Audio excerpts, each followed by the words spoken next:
이제 몇 시간 후면은 2024년이 됩니다. 2024년이 갑진년이라고 하더군요. 우리는 12띠가 있으니까요. 갑진년이 되는데 어떤 분이 그런 얘기를 하는 걸 들었습니다. 갑진년에는 값진 일만 경험하길 바란다고.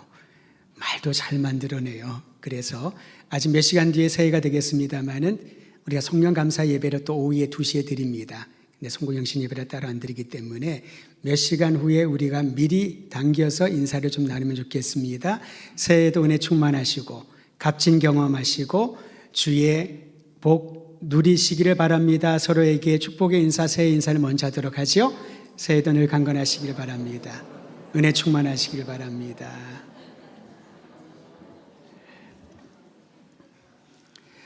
저는 오늘 읽은 에베소서 4장 13절에서 16절 말씀 중심으로 온전한 사람을 이루어라는 제목으로 하나님의 말씀을 전하려고 합니다. 사실 성경의 모든 말씀들과 구절들이 고귀하지요. 우리를 향한 하나님의 마음과 뜻을 발견하게 됩니다. 그중에 에베소서 말씀은 짧지만은 교회를 주제로 교회에 대한 내용을 담고 있습니다. 이 교회는 그저 조직이나 기관으로서의 모임을 뜻하지 않습니다. 교회가 주는 의미는 매우 명확하고 그리고 하나의 메시지를 전합니다. 교회는 하나님의 부르심을 받아 그리스도 안에서 새롭게 변화된 이들의 공동체가 바로 교회인 것이지요. 이 교회란 이 단순한 단어가 주는 의미가 매우 특별하다는 것입니다. 에베소서 말씀을 통하여 우리를 교회로 부르시고 그리스도의 사람으로 불러주신 하나님의 뜻을 발견하고 그 뜻에 따라 살아가는 우리 모든 성도들의 삶이 되기를 간절히 소망합니다. 특히 에베소서 4장 1절 이하는 이렇게 시작을 합니다. 그리스도인으로 부르심을 받은 일에 합당하게 행하라고. 다시 말하면 우리 모두는 부르심을 받은 사람이라는 거지요. 이 사실을 몰랐을 때는 내가 열심히 있어서 내 주변 사람의 손에 이끌려서 교회와 예배드리고 교인이 되었다라고 생각할지 모르겠습니다. 근데 여러분, 그리스도인이 된다는 것은 하나님의 거룩한 부르심이 있어서이고 그 부르심에 따라 이곳에 와서 함께 교회가 된 모든 이들은 부르심에 합당하게 살아야 된다라는 것이지요. 이 말이 굉장히 중요합니다.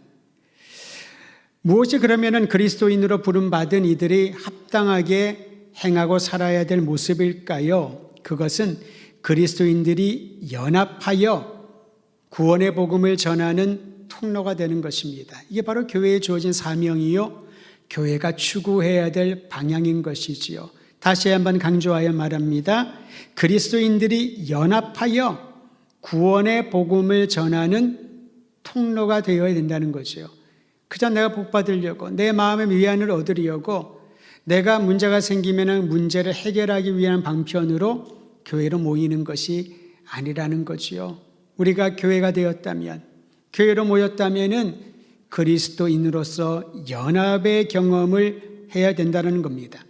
그런데 바울이 강조하는 연합은 그리스도 예수 안에 이루어지는 관계적인 연합을 말합니다.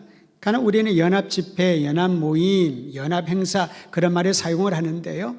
연합하는 일이 말처럼 쉽지는 않은 것 같습니다.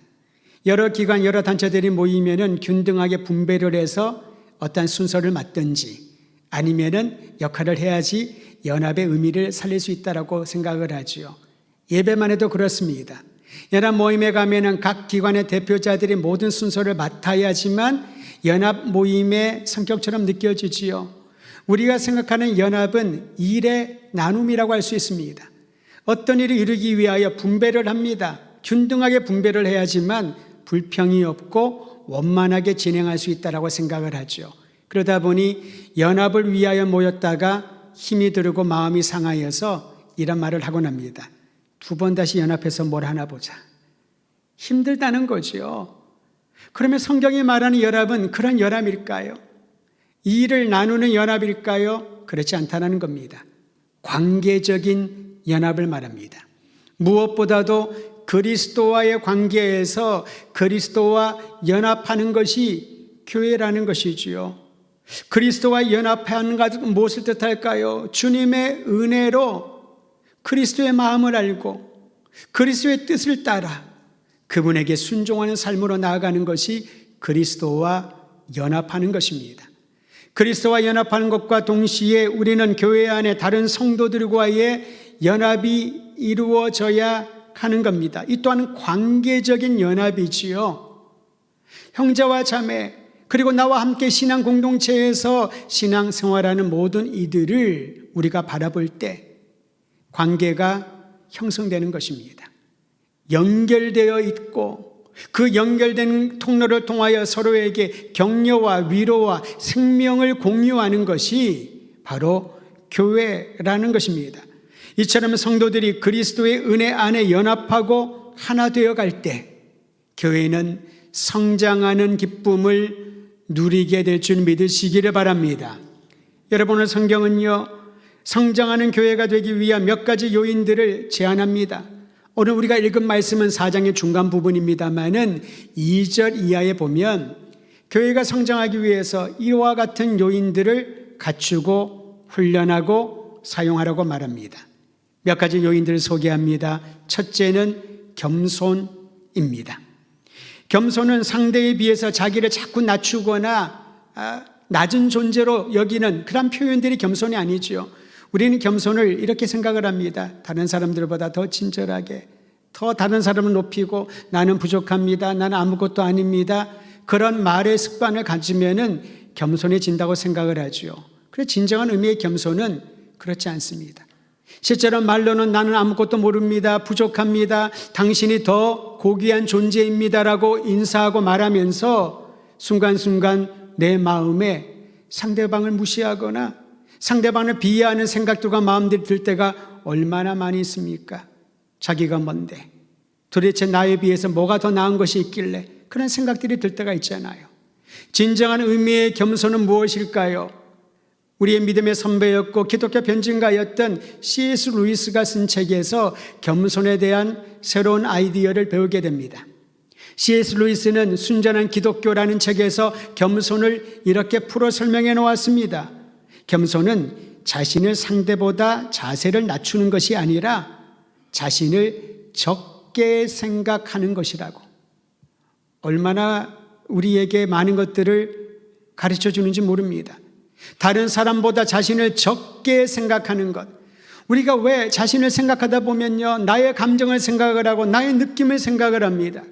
나의 경험을 더 많이 생각하고 견주어 보면은 다른 사람들, 나보다 경험이 없고 연륜이 짧고 나와 다른 배경에서 성장한 이들에 대하여 아주 가볍게 여길 때가 얼마나 많이 있습니까? 진정한 겸손은 나를 적게 생각하고 다른 사람들을 더 많이 생각하는 것이지요. 그것이 바로 겸손이요, 교회를 성장하게 시키는 중요한 첫 번째 요인입니다. 두 번째는 온유라고 말합니다. 온유는 무기력하거나 약함이 아닙니다. 목소리가 부드럽고 조용하고 성품이 아주 차분한 사람을 온유하다고 말하는 것은 적절하지 않다는 것이지요. 여기서 말하는 온유함은 상대를 거칠지 않게 대하고 친절하게 다루는 그런 태도라고 할 수가 있습니다. 무엇을 얻기 위하여 완력을 사용하지 않는 것입니다. 오히려 상대를 긍휼히 여기는 마음이 온유함이요, 이 온유함이 있는 교회는 성장을 보게 될 거라는 거죠. 세 번째, 교회가 성장하는 요인은 인내입니다. 인내는 타인과의 관계에서 이 인내의 열매를 발견하게 됩니다. 인내는 타인이 잘못했을 때 오랫동안 참는 마음의 태도를 말합니다. 그것이 바로 인내이지요. 함부로 질책하지 않습니다. 여러분, 공사 현장을 지나갈 때 먼지가 많이 나지 않습니까? 게다가 비가 오고 눈이 오면 얼마나 질척거리는지요. 옷도 버리고 참으로 쉽지가 않습니다. 우리는 공사 중이라는 거지요. 계속해서 성장하는 과정 가운데 있습니다. 여전히 모가 나 있는 부분도 있고 연약한 부분들이 얼마나 많은지 모릅니다. 그럼에도 불구하고 그러한 형제와 자매들을 기다려주고 오래 참는 것이라는 공동체는 성장의 열매를 보게 될 것입니다. 또한 마지막 네 번째로 교회가 성장하기 위한 요인을 이렇게 말합니다. 사랑으로 서로 용납하는 마음이라고. 여러분, 아가페 사랑이 없으면은 누군가를 용납하는 것은 아예 불가능한 일이라고 할 수가 있습니다. 우리는 그것이 의도적이든 아닌지 모르겠습니다만은 누구랑 이렇게 대화를 하면서 또한 자녀들을 양육할 때도 마찬가지죠. 내가 3번까지는 참을게. 셋 헤아릴 때까지는 이거 해야 돼. 이 3이라고 하는 숫자를 굉장히 중요하게 여깁니다. 삼세판이란 말도 자주 사용하지 않습니까? 왜 그런지 모르겠습니다만은 우리가 참을 수 있는, 용납할 수 있는 한계가 3번까지가 아닐까라는 그러한 생각이 듭니다. 예수님의 제자들은 우리보다 조금 더 나아 보입니다. 7번까지는 용서하겠다고 그렇게 말하지 않습니까? 반면에 예수님은 숫자를 헤아리지 말라고 합니다. 누군가를 용납할 때는 숫자를 헤아리지 말고 자신의 한계를 가늠하지 말고 오직 아가페의 사랑이 있어야지만 서로를 용납하고, 이러한 사랑 안에서 서로를 용납하는 교회는 아름답게 성장할 것이다라고 우리에게 가르쳐주고 있습니다. 사랑하는 성도 여러분, 겸손과 온유와 인내와 사랑 안에서 서로 용납하는 것, 그런데 이것을 노력하기가 애써서 얻을 수 있는 것은 아니지 않습니까? 얼마나 힘들고 어렵습니까? 겸손하려고 노력하다가 인내하고 온유한 마음을 가지려고 상대를 대하다가 참지 못하고 폭발할 때가 얼마나 많이 있습니까? 그리고 또 후회를 하지요. 이 모든 것들을 우리에게 친히 보여주신 분이 계시니 바로 예수 그리스도이신 줄 믿으시기를 바랍니다. 그러므로 예수님의 마음을 품어야지만 그리스도 예수 안에 거하는 이들에게 교회를, 그리고 우리를 성장시켜 주시는 아름다운 요인들을 마음에 담게 되는 것이지요. 2023년 우리를 지켜주신 하나님께서 다가오는 2024년과 주님 배 없는 그날까지 날마다 그리스도 예수의 마음을 품고 내가 자라나고 내가 속한 교회가 성장하고 내가 속한 모든 지역사회가 아름답게 자라나는 일에 동참하는 우리 모든 성도들 되시기를 주의 이름으로 축원드립니다.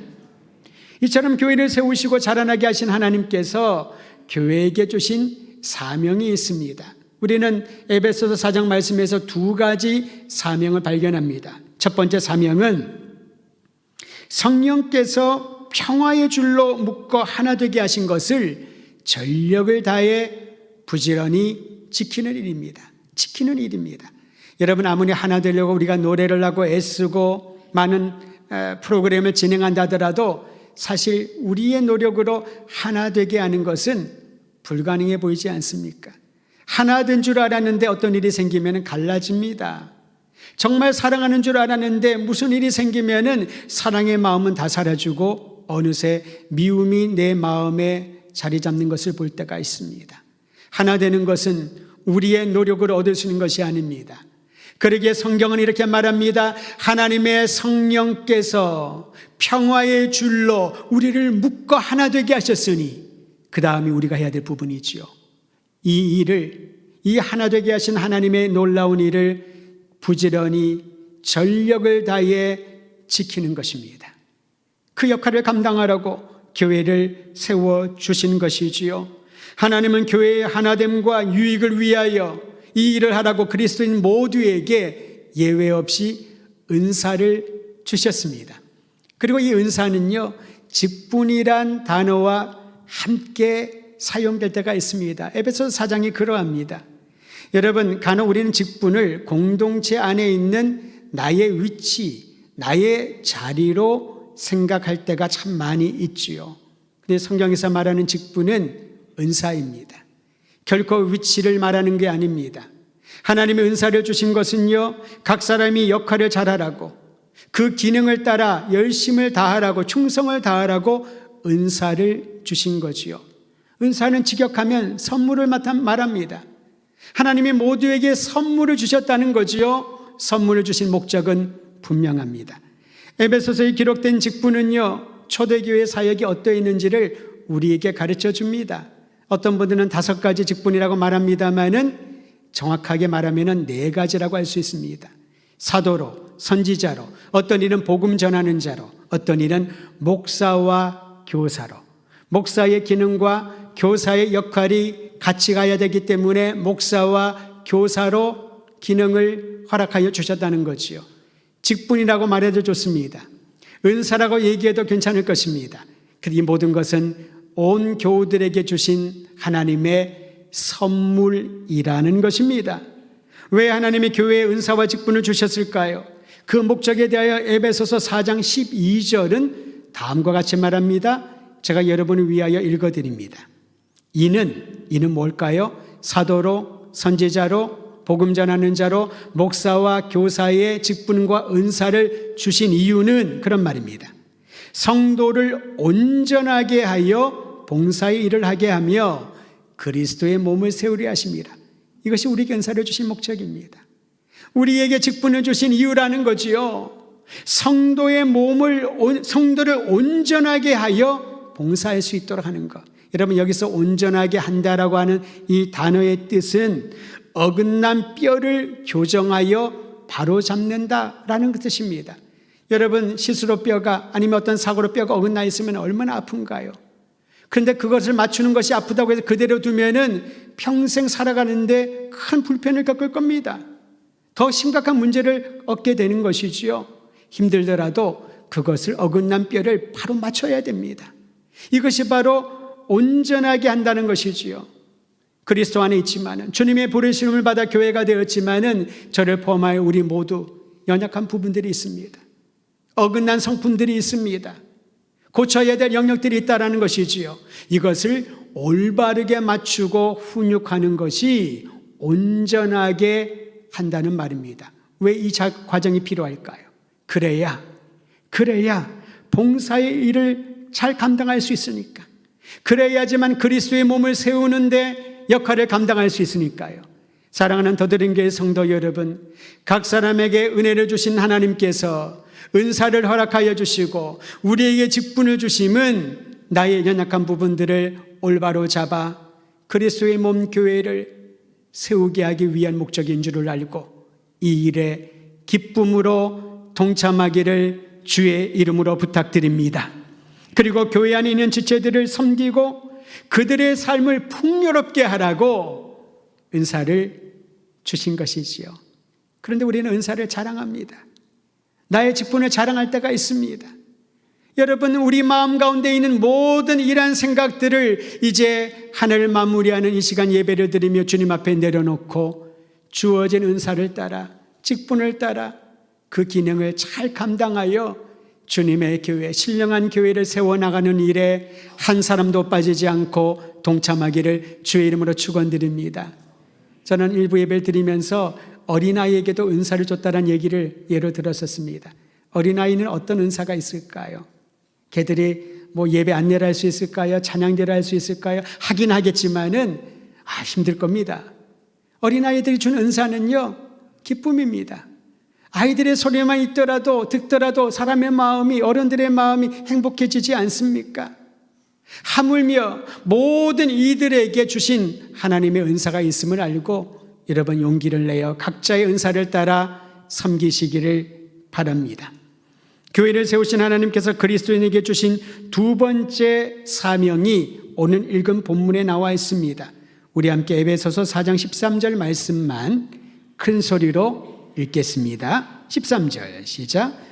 우리가 다 하나님의 아들을 믿는 것과 아는 일에 하나가 되어 온전한 사람을 이루어 그리스도의 장성한 분량이 충만한 데까지 이르리니.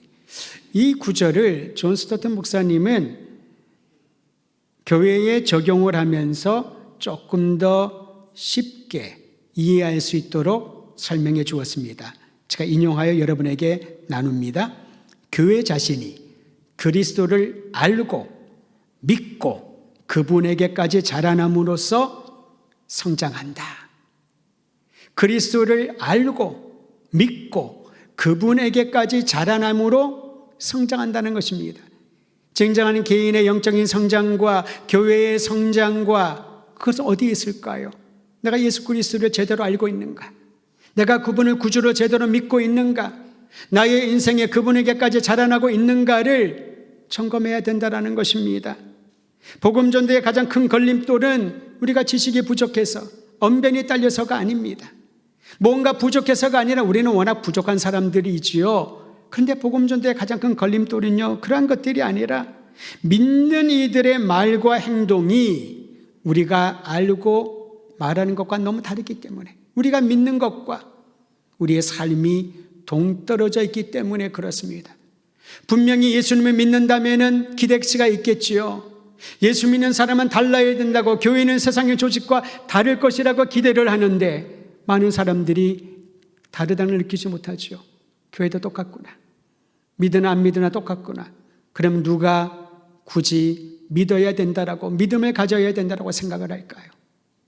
교회를 다니나 안 다니나 그들의 도덕적인 기준이나 삶의 모습이 다르다면은, 그들의 언행이 전혀 언행과 판단이 다르지가 않는다면은 왜 신앙을 가져야 되는지 알지 못하지 않겠습니까?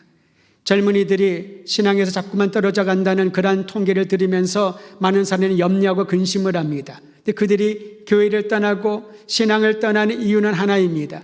예수님이 싫어서가 아닙니다.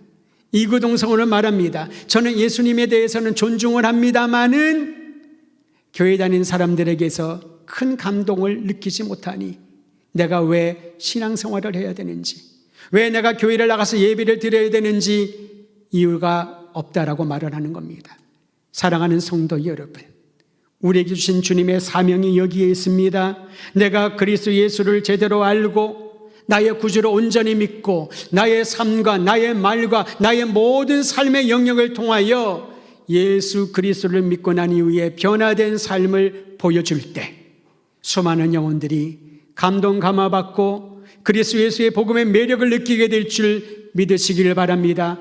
저는 다가오는 새해에 더 많은 잃어버린 영혼들이 주께로 돌이키는 일에 우리 모든 성도들이 거룩한 통로가 되어서 살아계신 복음의, 예수 그리스도의 복음의 능력을 맛보게 되기를 주의 이름으로 축원드립니다.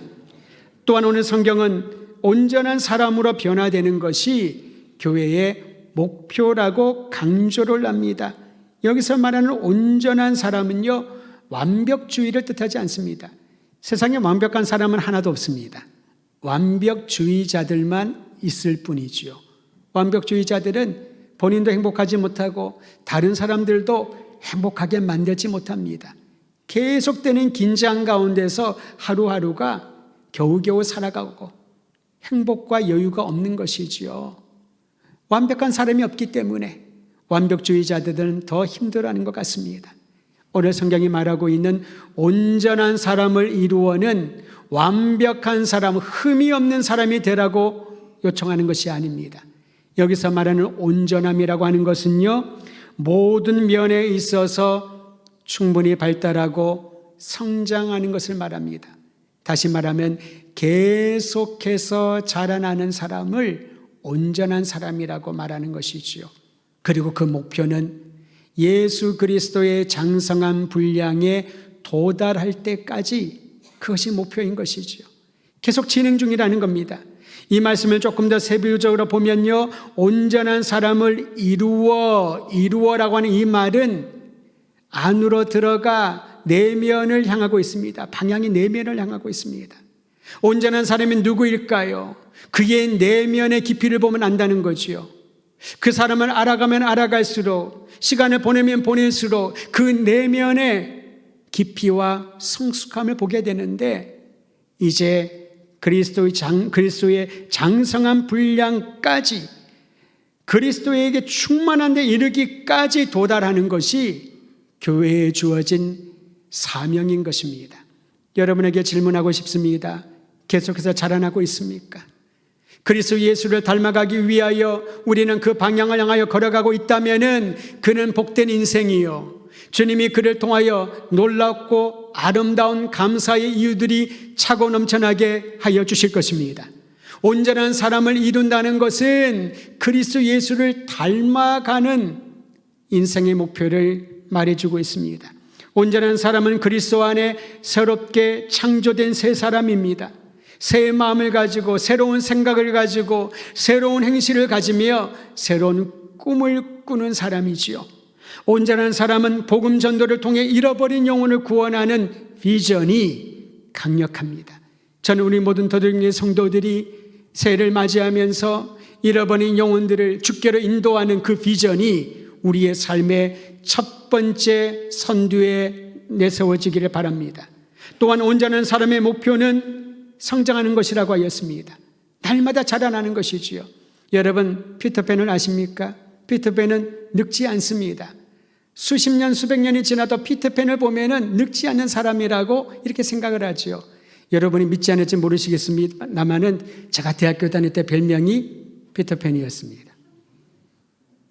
그러다가 20년이 지난 다음에 선배 목사님들을 만났는데 저를 보자마자 한 분이, 그분이 일본 선교사인데요, 20년 만에 만났으면 좋은 말 해줄 수 있는데 저를 보고 이렇게 말합니다. 피터팬도 늙어갔구나. 당연하죠. 우리는 어쩌면 피터팬 증후군에 있는 것 같습니다. 예전이나 지금이나 똑같다고, 변한 게 없다고, 아니라고 말하지만 기분은 조금 좋잖아요. 어떻게 목사님은, 어떻게 장로님은 하나도 변하지 않으셨어요? 외형을 보면서 얘기를 할 텐데요, 그 말을 좀 다르게 해석하면 좋겠습니다. 외형은 변하지만 내면이 동일하구나. 거기에 머물지 않고 자라나야 되는 것입니다. 변화가 일어나야 되는 거지요. 변화가 일어나지 않는다는 것은 정체된다는 것이요, 정체되어 있는 곳에서는 새로운 것이 하나도 없습니다. 성경이 우리에게 보라 새 것이 되었도다 무엇을 의미하나요? 날마다 새로워지는 겁니다. 어제와 오늘이 다르고 올해와 내년이 달라지는 것, 그런 기대하는 마음을 가진 사람은 비록 나의 육체적으로 할 수 있는 일은 한계가 느껴지지만 내 마음은 날마다 그리스도의 장성한 분량에 도달할 때까지 성장하는 아름다운 모범을 보여주게 될 것입니다. 저는 우리 더드림 교회가 날마다 이처럼 성장하여 그리스도 예수의 향기, 그리스도 예수를 닮아가는 사람들, 그리스도 예수의 천국의 모습을 보여주는 아름다운 주님의 교회로 세워져서 우리 주님 앞에 설 때에 충성되었구나, 잘하였구나, 아름답구나 칭찬받는 교회의 모든 성도들이 되기를 간절히 소망합니다.